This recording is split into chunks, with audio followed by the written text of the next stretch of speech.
In a world ruled by kings and warriors, where pride led men to their downfall and wisdom was often ignored, one woman stood between destruction and peace. Her name was Abigail, a woman of beauty, intelligence, and courage. Trapped in a marriage to a foolish and arrogant man, she found herself at the center of a deadly conflict, one that could have wiped out her entire household. What happens when wisdom confronts wrath? When a single woman dares to change the course of history? This is the untold story of Abigail, Nabal, and the day one woman's words saved countless lives. Welcome to God's Storyteller, where we talk about God's amazing stories. If you are just joining us, please subscribe. In the land of Carmel, during the reign of King Saul, lived a wealthy man named Nabal. He was a man of great possessions, owning thousands of sheep and goats. Yet, despite his riches, Nabal was known not for his generosity, but for his harsh and stubborn nature. He treated others with arrogance and lacked the wisdom to understand the consequences of his actions. His wife, Abigail, was the complete opposite. She was a woman of intelligence, beauty, and discernment. She understood the weight of words and the power of wisdom. Where Nabal sowed discord, Abigail brought peace. Her reputation spread far beyond Carmel, as many admired her for her grace and insight. Their marriage was a contrast of wisdom and folly, kindness and cruelty. Though she was bound to Nabal by tradition, Abigail's heart and mind sought higher virtues: honor, humility, and diplomacy. Little did she know that soon, her wisdom would be tested in a life-or-death situation. Far from their home, a young warrior named David wandered the wilderness with his band of loyal men.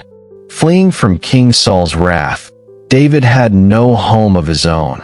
Yet, despite his struggles, he upheld righteousness and protected the people of Israel, including Nabal's shepherds. This is the story of how one woman's wisdom changed the course of history and how the folly of one man almost led to disaster. David and his men lived on the outskirts of civilization, moving from one wilderness to another to escape Saul's pursuit. As outcasts, they had to rely on the land and the kindness of others for survival. Yet, instead of turning to robbery or destruction, David chose to protect the people of the land. Among those David and his men safeguarded were Nabal's shepherds. These shepherds grazed their master's vast flocks across the countryside, exposed to raiders and wild animals. But under David's watchful eye, they suffered no loss. His men stood as an unseen shield, ensuring that every sheep returned safely. It was an unspoken agreement, a protection that required no formal contract. In those days, hospitality was a deeply rooted custom, and repaying kindness with generosity was the expectation. David knew that when the time came, Nabal would show appreciation for their protection. As the time of sheep shearing approached, a grand feast was prepared in Nabal's house. It was a time of great abundance, a celebration of prosperity. David saw this as an opportunity to request what was rightfully due, a portion of food and provisions for his men. But David did not demand payment. He sent his messengers with humility, greeting Nabal with honor and respect. He hoped that the wealthy landowner would recognize the favor that had been shown to him and act accordingly. When David's messengers arrived at Nabal's estate, they were met not with gratitude, but with mockery. Nabal scoffed at their request, his arrogance blinding him to the consequences of his words. "Who is this David?" he sneered. "Who is this son of Jesse? Many servants are breaking away from their masters these days. Why should I take my bread, my water, and my meat and give them to men I do not know." His words were an insult, not only to David, but to the sacred customs of hospitality and honor. He dismissed David as nothing more than a rebel, despite knowing his reputation as a mighty warrior and the chosen future king of Israel. The messengers returned to David with Nabal's response. Rage flared in David's heart. He had been patient, kind, and honorable, yet he was repaid with disgrace. His temper ignited, and he made a swift decision. "Strap on your swords." David commanded his men. 400 warriors mounted their horses, ready to march on Nabal's household. Death was coming, and Nabal had no idea. As Nabal feasted in his house, drunk with his own arrogance and wine, a servant slipped away, carrying urgent news. He rushed to Abigail, knowing that only she could prevent disaster. "My lady," the servant said, breathless, "David sent men to greet our master kindly, but Nabal insulted them. David and his warriors have protected us in the wilderness, yet Nabal scorned them. Now David is coming with his men. He will destroy us all." Abigail's heart pounded. She knew her husband's reckless pride had invited ruin upon their household. But she also knew something else.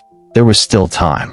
If she acted swiftly, perhaps she could stop the bloodshed before it was too late. She wasted no time. Ordering her servants to gather food, she prepared a generous offering: 200 loaves of bread, 2 skins of wine, 5 roasted sheep, and an abundance of grain, raisins, and figs. She loaded them onto donkeys and set out toward David's advancing army.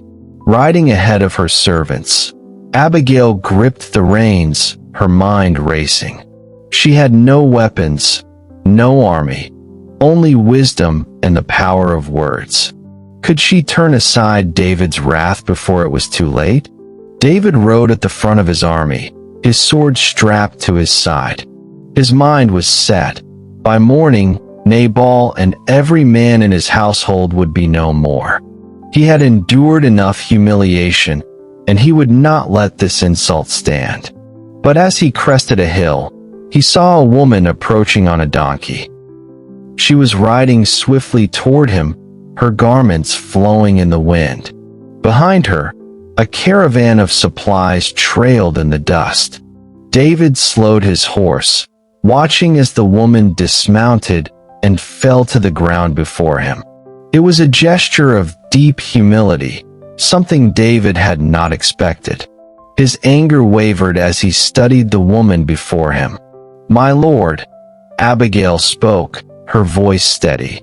"Let me speak, and do not regard this worthless man, Nabal. As his name means fool, so he has acted foolishly. But I, your servant, did not see the messengers you sent." David remained silent, listening. Abigail was not here to fight. She was here to reason, and something about her presence commanded respect. Abigail lifted her eyes to David, her expression filled with urgency and wisdom. She knew that his anger burned hot, but she also knew that justice was best left in God's hands. "My lord," she continued, "the Lord has kept you from shedding blood this day. Let this gift be given to your men. Please, do not let this insult drive you to vengeance. One day, when you are king, you will not want the burden of innocent blood on your hands." David's grip on his sword loosened. This woman spoke with wisdom, foresight, and a deep understanding of righteousness. She was not defending her husband. She was saving lives. "The Lord will make you a lasting dynasty," Abigail went on. "Your enemies will fall, but you will be established in righteousness. Let the Lord fight for you." David exhaled. Her words struck deep into his soul. He saw now that she was right. Vengeance belonged to God, not to him. The blood of fools was not worth staining his conscience. David looked at Abigail with newfound respect. This woman, though bound to a foolish man, carried the wisdom of a ruler. She had risked everything to stand before him and turn aside his wrath. "Blessed be the Lord, the God of Israel," David said, his voice calmer now. "He sent you to me this day. Blessed be your wisdom, and blessed are you for keeping me from shedding blood in my anger." He gestured toward the caravan of food. "I accept your gift. Go home in peace. I have listened to your plea and will not harm your household." Abigail's breath caught in relief. She had done it. She had saved her household from destruction. As she mounted her donkey and rode away, David watched her go.